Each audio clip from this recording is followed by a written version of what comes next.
Hello mga ka-idol, good morning. For today's video mga ka-idol, so na-hi is mga ka-idol.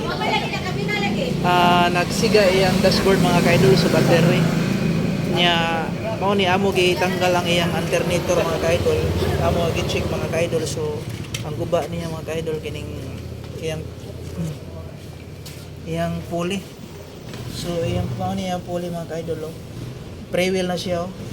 Dili siya mo toyo kung apil oh. So amo ni ilisan mga ka-idol o replacement pwede sa original depende sa tag-iya kung sa ipatahon. So ang uban ani mga ka-idol ila ra ni welding dire pero dili na advisable namo nga ni welding, so amo jud ni pa ilisan sa tag-iya o kuan ang pulya.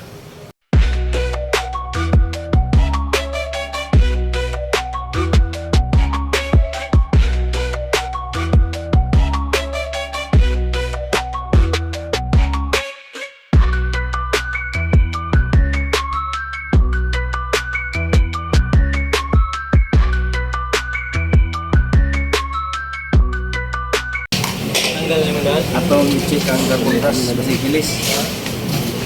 Basikilis ba?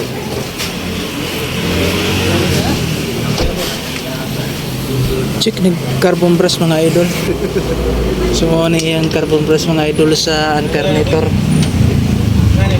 So amo gilisan og clutch pulley niya gi-check na pod ang carbon brush para mausar ang trabaho. Basig ko na mubo na lang ba.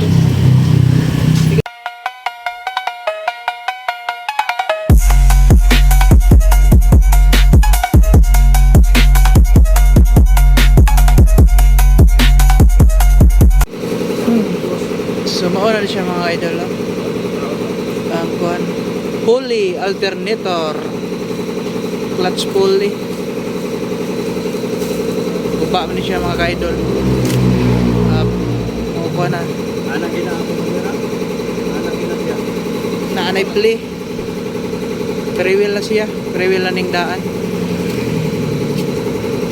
manang bago.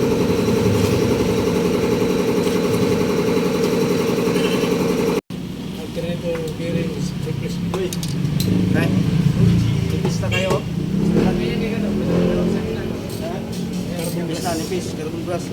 Ipis na kayo mga idol ang carbon brush, so ato ilisan mga ka-idol